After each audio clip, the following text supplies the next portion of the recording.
सभी शिक्षकगण का Sanskrit Prabha YouTube channel पर स्वागत है। टीजीटी संस्कृत विषय का साक्षात्कार होना है। आप सबसे मैं उम्मीद कर रहा हूं कि आप सबकी तैयारी अच्छी चल रही है।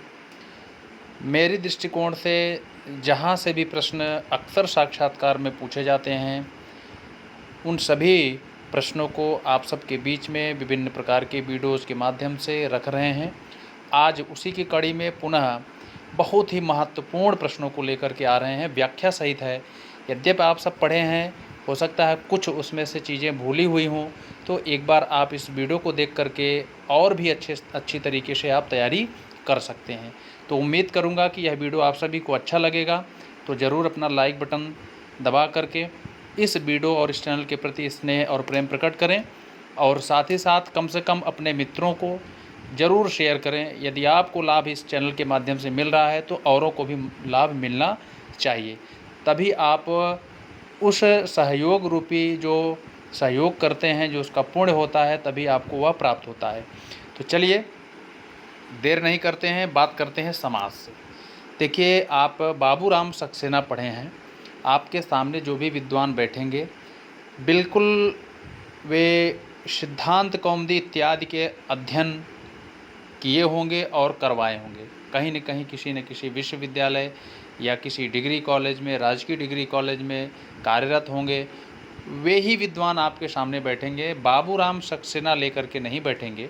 हाँ, आपके पाठ्यक्रम में ज़रूर है बाबूराम सक्सेना, लेकिन आपको किस प्रकार से प्रश्न बताने हैं, समाज से प्रश्न ज़रूर उठता है, इसमें कोई दो राय नहीं है। निश्चित रूप से आपके प्रश्न समास प्रकरण से जरूर उठेंगे। तो किस प्रकार के प्रश्न बनेंगे, मैं सब पर चर्चा करूंगा। चलिए, तो पहली बात तो समास शब्द कैसे बना है, सम, अस और घय प्रत्यय से। ठीक है, अब प्रश्न बनेगा कि समास है क्या। अनेक पदानाम एक पदी भवनम समासः। अनेक पदों का एक पदी, एक पद हो जाना ही क्या है, समास है। अर्थात आप हिंदी में जिसको आप परिभाषा हिंदी में जो बोलते हैं कि दो या दो से अधिक पदों को इस प्रकार से मिला देना, जोड़ देना कि वे उनके आकार में, रूप में परिवर्तन हो जाए, आकार छोटा हो जाए, रूप केवल बदले, न कि उसका अर्थ बदले, तो उसे समास कहते हैं। ऐसा भी आप लोग कह सकते हैं। लेकिन अनेक पदानाम एक पदी भवनम समासः, आप ऐसा बता सकते हैं। चलिए, दूसरा बिंदु है, समास एक संज्ञा है। संज्ञा का मतलब है नाम।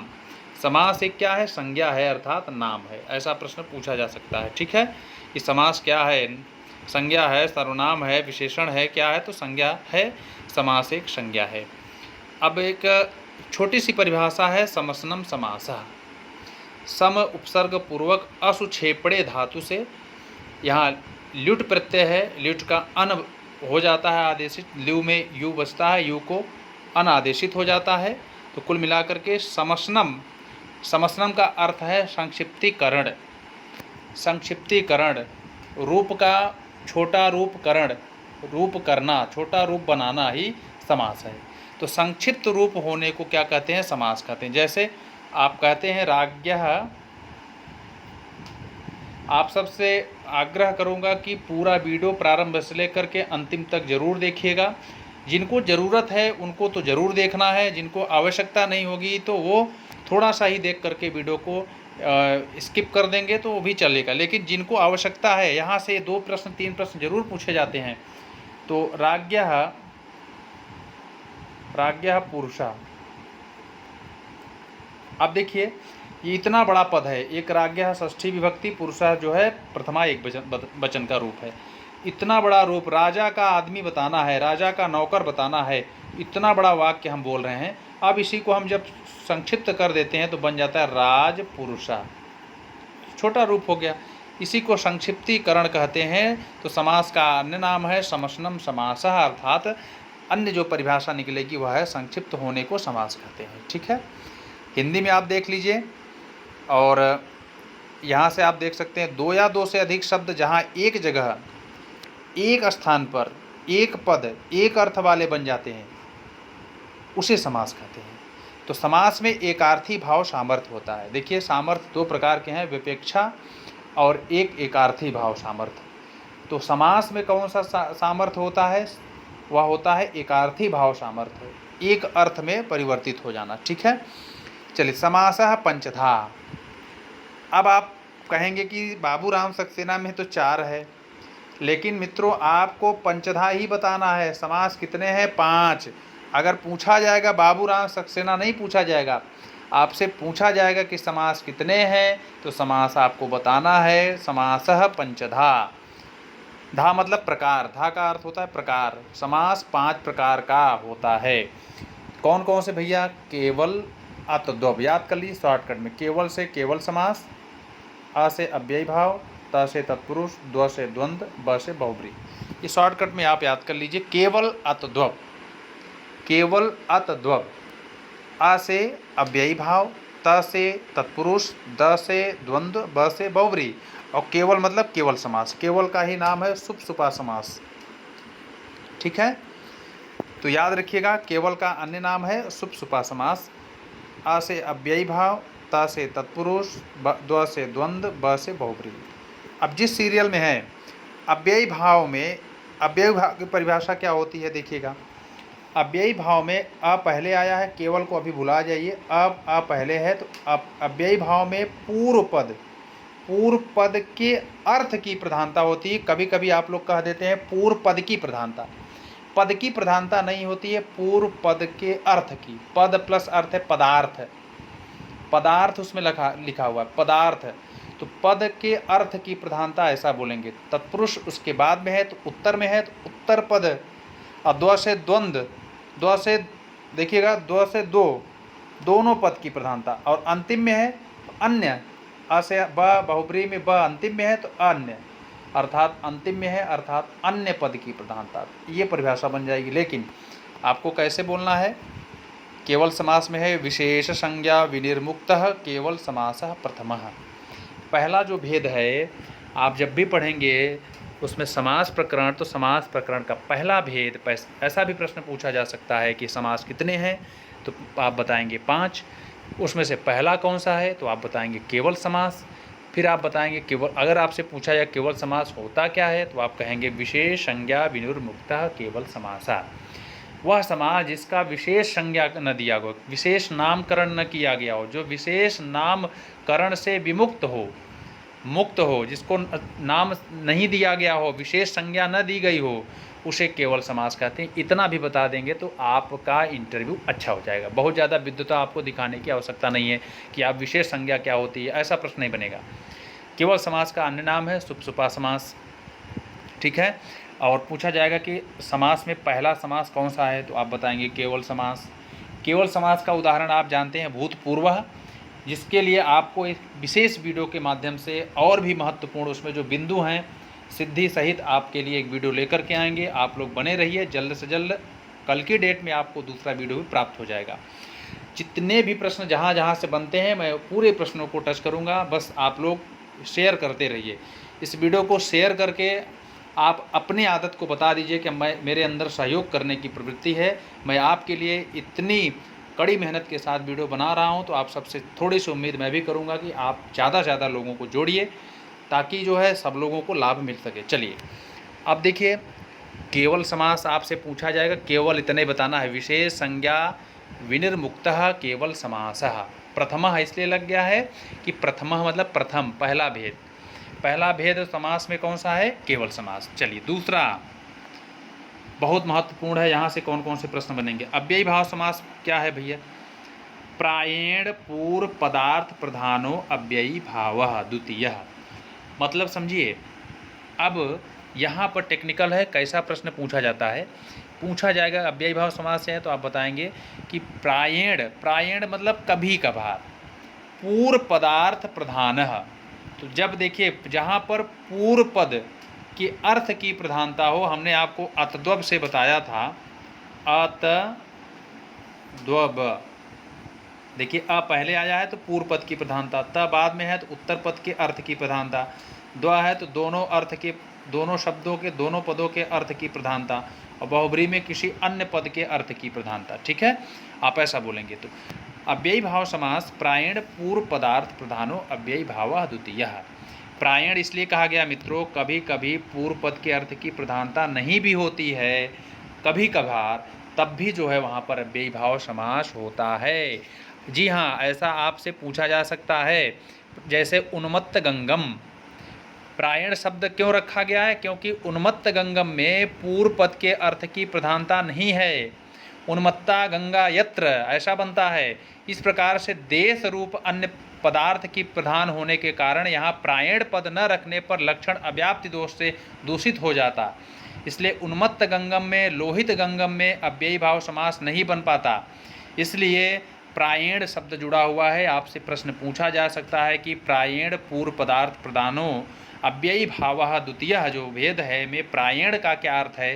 तो आप बताएंगे कि कभी कभार पूर्व पद के अर्थ की प्रधानता नहीं होती है, तो वहाँ पर भी अव्ययी भाव समझ होता है। जैसे उन्मत्त गंगम, लोहित गंगम। उन्मत्ता गंगा यत्र, यहाँ पर पूर्व पद के अर्थ की प्रधानता नहीं है, इसलिए आपको बताना होगा कि प्रायण शब्द इसीलिए रखा गया है क्योंकि कभी कभार पूर्व पद के अर्थ की प्रधानता न हो करके किसी अन्य पद के अर्थ की भी प्रधानता होने लगती है, तो वहाँ पर भी अव्ययी भाव समास होता है। इसीलिए इसमें लिखा हुआ है प्रायण। ठीक है, चलिए समझ गए होंगे, उम्मीद करूँगा। तत्पुरुष समास देख लीजिए आप लोग। प्रायण उत्तर पदार्थ प्रधानः तत्पुरुषः। प्रायण यहाँ भी जुड़ा है।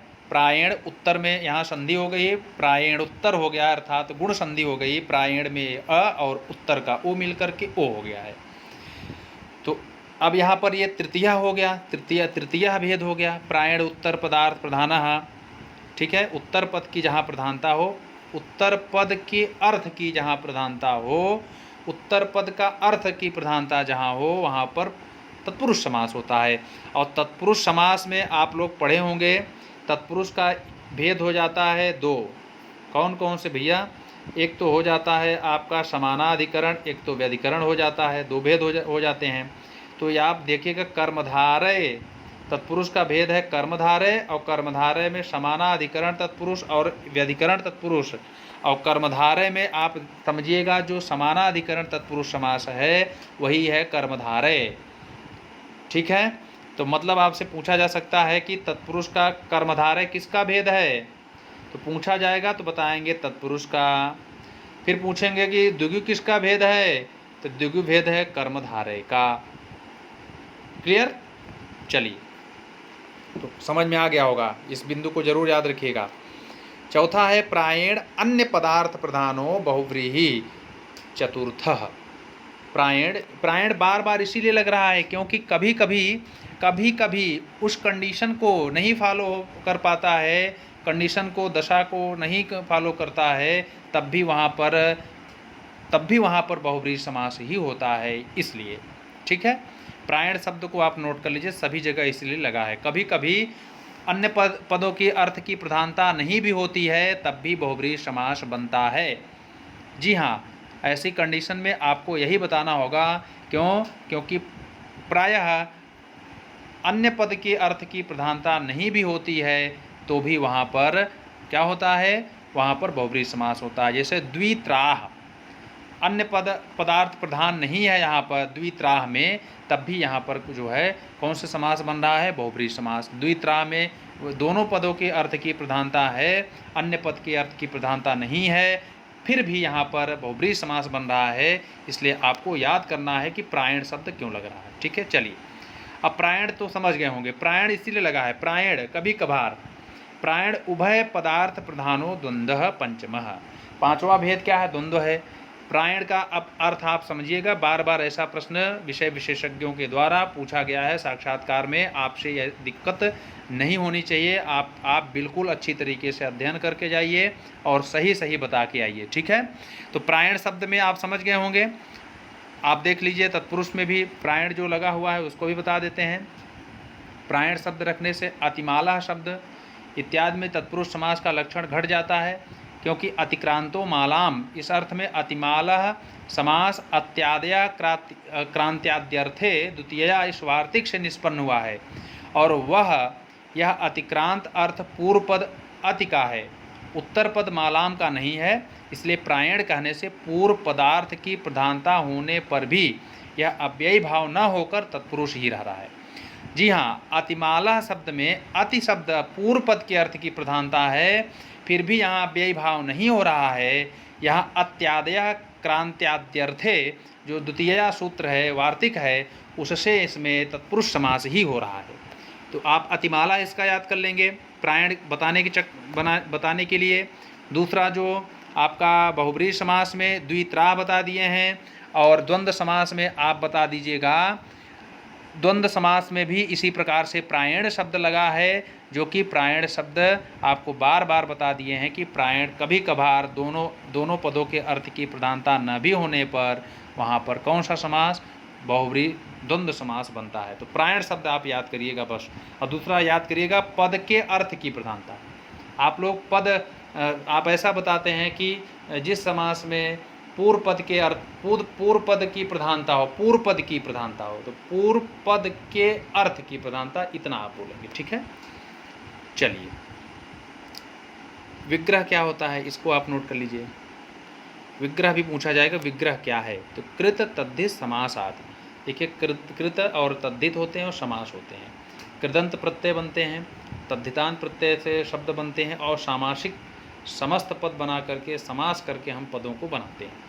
तो समास आदि की वृत्तियों की, मतलब इनकी जो वृत्तियां होती हैं, अब वृत्ति के बारे में आपको अगले वीडियो में चर्चा करेंगे, जरूर चर्चा करेंगे, और वहाँ पर भूतपूर्व की सिद्धि के लिए। तो अभी इसमें जो पॉइंट है उसको नोट कर लीजिए। वृत्तियों के अर्थबोध कराने के लिए जो वाक्य या पदावली होती है उसे विग्रह कहते हैं। जैसे राज्ञः पुरुषः, राज पुरुष का विग्रह है। विग्रह दो प्रकार के होते हैं, लौकिक और अलौकिक। लोक में प्रयुक्त, लोक मतलब जो समाज में जो हमारे देश में, जो हमारा जो क्षेत्र है उसमें जिन वाक्यों का प्रयोग होता है जो उसे लौकिक कहते हैं। जैसे राज्ञः पुरुषः, हमें कहना है राज्ञः पुरुषः, राजा का आदमी, राजा का आदमी कहते हैं हम लोग, तो क्या बोलते हैं, राज्ञः पुरुषः।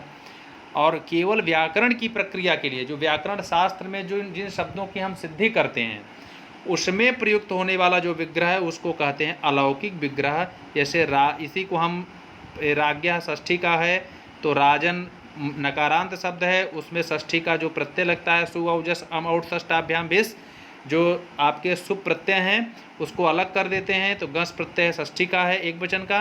अब पुरुषः एक वचन में है तो पुरुष सु, ये जो आकार में प्रकार में जो रूप दिख रहा है इसी को अलौकिक विग्रह कहते हैं।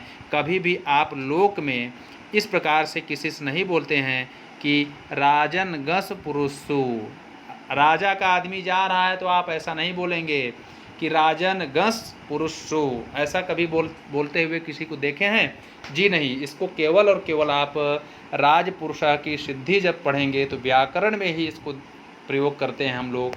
व्याकरण शास्त्र में इनकी जब सिद्धि होती है समासों की तो वहीं पर प्रयुक्त होता है। और सबसे बड़ी बात है, समासिक जो समास के सूत्र हैं वे समस्त सूत्र इसी अलौकिक विग्रह में ही प्रयुक्त होते हैं, न कि लौकिक में। जी हाँ, इसको आप नोट कर लीजिएगा। आपसे प्रश्न पूछा जाएगा कि जितने भी समासिक समास करने वाले सूत्र हैं उनका प्रयोग लौकिक विग्रह में होता है कि अलौकिक, तो आपका जवाब होगा अलौकिक विग्रह में होता है, न कि लौकिक। चलिए, ये वही चीज़ मैंने यहाँ पर लिखा है, केवल व्याकरण शास्त्र की प्रक्रिया को सिद्ध करने के लिए अलौकिक विग्रह का प्रयोग किया जाता है। नोट कर लीजिए, एकदम सटीक चीज़ें हैं। आप इसको नोट कर लीजिए और इसको लिख लीजिए और मस्तिष्क में रख लीजिए। जब भी आपका इंटरव्यू हो, 21 से प्रारंभ हो रहा है, ज़रूर इन पर प्रश्न बनेंगे। इसको लिखित रूप में ले लीजिएगा और इंटरव्यू देने के बाद अगर पूछा जाएगा तो कमेंट बॉक्स में कमेंट करके मुझको ज़रूर सूचित करिएगा। चलिए, समास के सूत्र, जितने भी समास हम करते हैं उसमें सूत्र लगते हैं, उन सूत्रों का प्रयोग लौकिक में नहीं होता है, अलौकिक विग्रह में होता है प्रयुक्त। ठीक है। अब देखिए, समास कैसे कर देंगे, जहाँ पाएंगे वहीं समास कर देंगे? जी नहीं, समास वहाँ होगा समर्था पद विधि, अर्थात संपूर्ण पाणिनि अष्टाध्यायी में जहाँ कहीं भी पद संबंधित कार्य कहा जाएगा, जहाँ भी पदों की जब चर्चा होगी, पद की बात आएगी, तो वहाँ पर समर्थ पद में पद का आश्रय पर ही होगा, असमर्थ पदों में कुछ नहीं होगा। इसलिए समर्था पद विधि जो है, यह जो है एक परिभाषा सूत्र है। इसके द्वारा जो नियम अनियम था उसमें नियम बनाया गया, और नियम बना करके बताया गया कि समास समर्थ पद में होंगे, जिसमें सामर्थ होगा वहीं पर समास होगा, अन्यथा नहीं होगा। तो चलिए, आकांक्षा समर्थ क्या है भाई? आकांक्षा आदि के द्वारा, आकांक्षा आप लोग पढ़े हैं, योग्यता और आसक्ति जो सन्निधि है, ये 3 प्रकार से आप पढ़े होंगे कि वाक्य की परिभाषा जब आई है, आप पढ़े होंगे, काव्य शास्त्रों में भी बताया गया है, दर्शन शास्त्रों में भी बताया गया है कि वाक्य क्या होते हैं। तो वहाँ पर आकांक्षा आदि के द्वारा पदार्थों में परस्पर संबंध होने की योग्यता होना ही सामर्थ्य है। जैसे सुवर्णस्य कहने से, जैसे आपने कह दिया सुवर्णस्य, तो आपके आगे आकांक्षा होती है कुछ चीज़ों को और सुनने का। सुवर्णस्य से वाक्य की पूर्ति नहीं हो रही है, तो आगे हुआ कंकणम, सोने का कंगन कहना है, तो आप केवल सोना कह देंगे, तो आगे आकांक्षा बनी हुई है, इच्छा बनी हुई है कि आगे क्या होगा, तो आगे आपको सुनाई पड़ता है कंकणम, अर्थात सोने का कंगन। ठीक है, इसी को कहते हैं आकांक्षा। सामर्थ्य 2 प्रकार का होता है। व्यपेक्षा, वाक्य में परस्पर अन्वय होने की योग्यता जो रूप हो उसे सामर्थ्य, विपेक्षा सामर्थ्य कहते हैं। दूसरा है एकार्थी भाव, और समास में एकार्थी भाव सामर्थ्य का ही प्रयोग होता है। ठीक है, समास हो जाने के बाद समस्त पदों के द्वारा जो विशिष्ट अर्थ की उपस्थिति होती है उसे एकार्थी भाव सामर्थ्य कहते हैं, याद कर लीजिए। अब हमने यहाँ थोड़ा सा आपके दिमाग में समास में जो अधिकार सूत्र चलते हैं उनके बारे में हम चर्चा कर रहे हैं।